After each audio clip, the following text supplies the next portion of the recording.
Welcome back to another explainer. We're jumping right in today, exploring the golden age of the Elves and the Twilight of Middle-earth. It's a staggering tale, really. We're talking about two vastly different worlds, absolute soaring heights of artistic achievement, and how a single point of malice sparked a completely tragic collapse. So, let's get into it. Okay, just listen to this incredible prophecy delivered by Mandos, the judge of the divine Valar. He's talking about three seemingly simple objects here. Gemstones. But as you probably know, these aren't just any gems. These are the Silmarils. And this quote instantly elevates the stakes of our story from a simple historical account to a literal cosmic drama. The fate of the entire world, Arda, is locked inside these stones. I mean, when a being of pure foresight tells you that the earth, the sea, and the air are dependent on three crafted jewels, you know that whoever holds them holds the destiny of the world.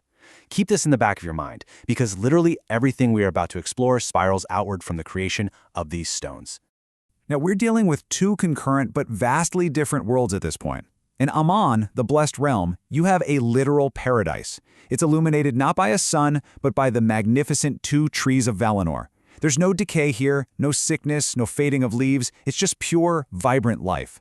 But then, right across the vast ocean lies Middle-earth. And Middle-earth at this time is locked in a perpetual starlit twilight.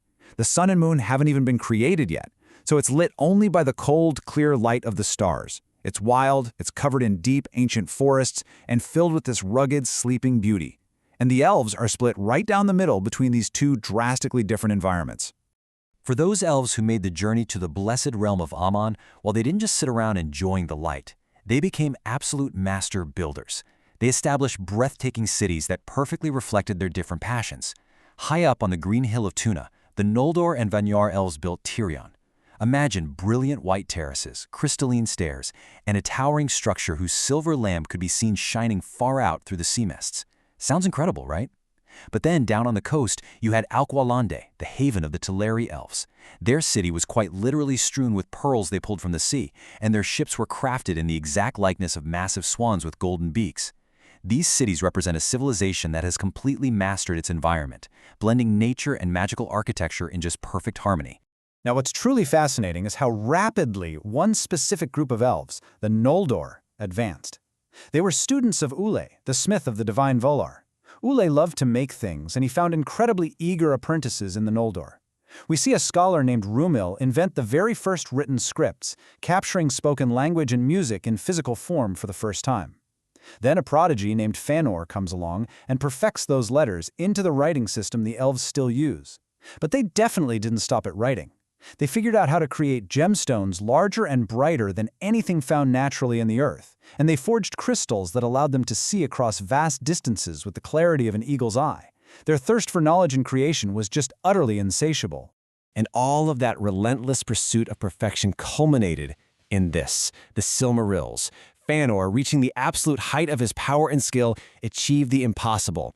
He took the blended, living light of the Two Trees of Valinor and trapped it inside three magnificent gemstones. The material he invented for these stones was literally indestructible. Nothing within the world could break them or mar them.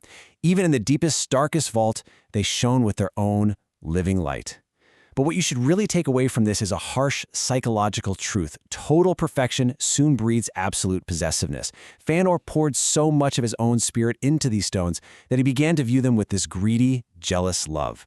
He started locking them away, refusing to let anyone but his closest family even look at them. Okay, let's shift gears and move over to Middle-earth to see how this builds on the other side of the world.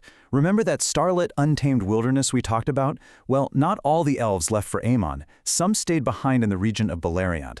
And here, we find the kingdom of Doriath. It's ruled by King Thingol, a towering elven lord, and his queen, Melian. Now, Melian is absolutely crucial here. She isn't an elf, she is a Maya, an angelic being of immense power and foresight. While the elves in Aman are basically basking in the light of the trees, Thingol and Melian are ruling a twilight forest. But Melian's foresight warns her that the peace of the world won't last forever. Evil is going to wake up eventually. So Thingol realizes, hey, we need to build a fortress, a sanctuary that can withstand whatever darkness is coming our way. But to build a truly impenetrable fortress, Thingol needed skills way beyond what his forest-dwelling elves actually possessed. He needed masters of the deep earth. So he turned to the Naugrim, the fierce, tireless dwarves of the cities of Nogrod and Belagost. You can just picture these towering armored sentinels carved into the mountain, evoking their ancient stoic strength. The dwarves were an entirely different breed from the elves. They were made by Aulë to be tough, stubborn, and completely unrivaled in their mastery of stone, steel, and subterranean engineering. When Thingol reached out to them, they were more than eager to take on a massive new architectural challenge. So the crucial point here is that this totally unprecedented collaboration between elves and dwarves resulted in an absolute masterpiece, Menegroth, the Thousand Caves. It wasn't just some bunker, it was a subterranean marvel of stone. It was carved deep underground, yet brilliantly designed to echo the beauty of the surface world with stone pillars carved to look like giant beech trees.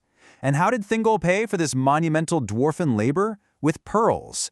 Specifically, enormous, incredibly rare pearls given to him by Círdan the shipwright from the coasts of Beleriand. These were something the dwarves had never even seen before. Turns out the exchange rate of giant sea pearls to dwarven masonry is incredibly favorable. Guided by Melian's profound wisdom, this alliance built a safe, glorious haven right in the heart of wild Middle-earth.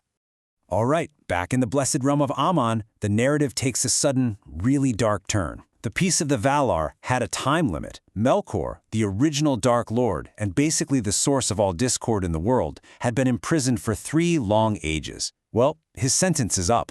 He's brought before the Valar, and, using every single ounce of his cunning, he feigns total rehabilitation. He puts on this perfect mask of humility. But beneath that mask, his malice is completely undiminished. And the very moment he lays eyes on Fëanor Silmarils, he is consumed by an agonizing, burning lust to possess them. He knows he can't just steal them by force. He's surrounded by the powers of the world, right? He has to use a very different weapon. Melkor's strategy from here on out is a literal masterclass in psychological warfare. Step 1 is his absolute hatred for Fëanor and his obsession with the Silmarils. Step 2 is where the evil genius lies. He doesn't attack Fëanor directly. Instead, he starts a whisper campaign. He plants toxic rumors among the elves. He whispers to Fëanor that his half-brother, Fingolfin, is plotting to usurp his place as the heir to the High King. Then, he goes right over to Fingolfin and whispers that Fëanor is planning to drive him out of the city. He turns brother against brother. And finally, step 3. As all this fear takes root, he quietly suggests to the elves that, hey, perhaps you should figure out how to defend yourselves. Just like that, he introduces the concept of armed conflict right into Paradise. The tragic irony here is just absolutely heartbreaking. The Noldor, who had used their incredible craftsmanship under Aulë to create writing, to carve beautiful cities, and to craft radiant jewels, they now turn that exact same genius toward violence. They began forging cruel weapons, swords, axes, and spears. They created shields painted with the rival crests of their now divided houses. They're actually walking the streets of Tirion openly wearing weapons. Fëanor gets so consumed by suspicion that he builds a secret forge and ultimately constructs the strong-walled fortress of Formenos, specifically to lock away the Silmarils and temper fell swords for himself and his 7 sons. The utopian peace of the Blessed Realm has been shattered from the inside out, completely poisoned by lies.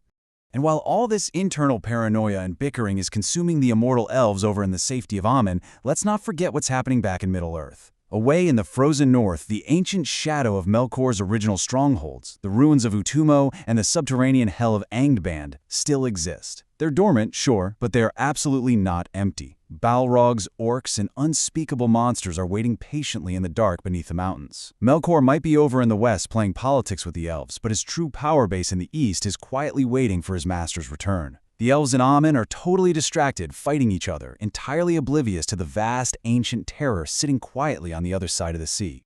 Which brings us right to the edge of the cliff. We have flawless immortality devolving into bitter suspicion. We have a society of brilliant artists and scholars who are now armed to the teeth, glaring at one another in the streets of a golden city. And we have an ancient manipulative evil pulling all the strings while his demonic armies wait in the shadows of Middle-earth. So I leave you with this final, chilling thought to ponder. As the tension reaches a breaking point, who is going to snap first? Who will draw blood in the undying lands and shatter the peace of the world forever? Thank you so much for joining me on this explainer, and we'll see you next time as we watch the Golden Age finally crumble.